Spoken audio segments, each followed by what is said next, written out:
If you own a condo in the Philippines, there is a reasonable chance you have never met your building's governing board, never attended a general meeting, and would not know where to file a formal complaint if the ceiling caught fire, which, as it turns out, is a timely hypothetical. Property PH has been working through exactly that territory this week. Condo governance after a fire, installment buyer protections when a developer fails, and what lot buyers can actually do when the land they have been paying for was never legally cleared for sale. Let's start with what happened at Olympic Heights and what the law says comes next. A third alarm fire broke out at Olympic Heights Tower 3 in Quezon City on June 18th.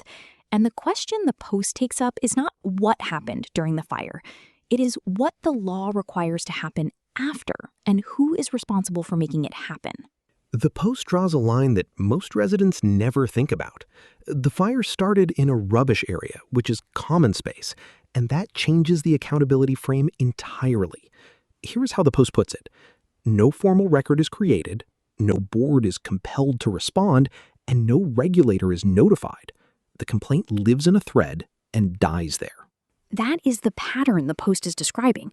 Residents organize in a group chat, confirm they are not alone, and stop exactly there. Under RA 4726, the Condominium Corporation's board can compel the building administrator to produce an incident report, request the BFP's official findings, and petition for a special members meeting without waiting for the annual general meeting. So the mechanism exists. The gap is that most owners have never heard of their board, let alone attended a meeting to put it to work. The Post also distinguishes the property management company, a hired vendor, in this case Oceanic Realty, from the Condominium Corporation, which is the member-owned legal entity with actual authority. Escalation to DHSUD is available if the board fails to act after a written request. The tools are there. They require someone to pick them up in writing, not in a chat thread. Which brings us to what happens when the developer itself is the one who stops picking up the phone. Two posts address what installment buyers can do when a developer fails. One is a full guide to the Maceda Law, and the other covers the specific scenario where a developer goes insolvent mid-construction. The through line is the same. The law gives buyers real options, but only if they know what those options are and move early. The Maceda Law Guide lays out the statutory floor plainly.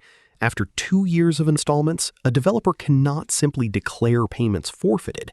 The law mandates a refund and a formal cancellation process. The Post quotes the legal basis directly.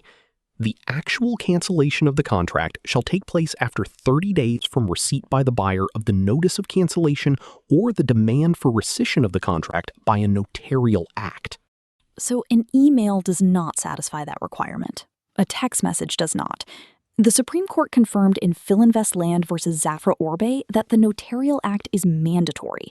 Without it, the cancellation has not legally occurred. That is the defensive side.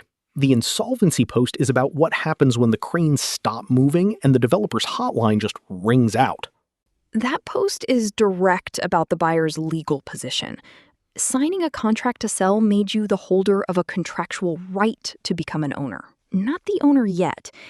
When a developer enters insolvency under FRIA, the unit is part of the insolvency estate, and you are an unsecured creditor. That sounds bleak, but the Post is clear that DHSUD's regulatory authority over the project does not end when the developer becomes insolvent. PD 957 jurisdiction is project level, not company level.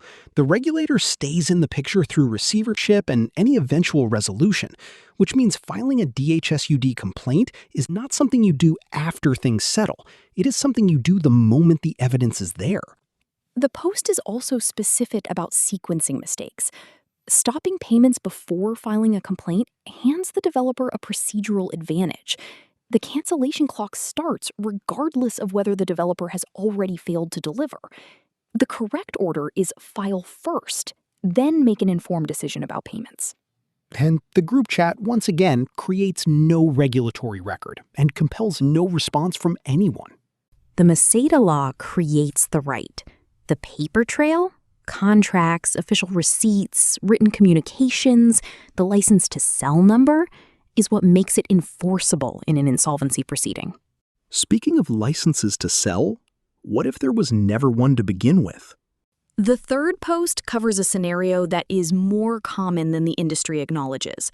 A buyer making monthly lot payments for over a year who discovers the developer has no DHSUD license to sell and the land is still classified agricultural.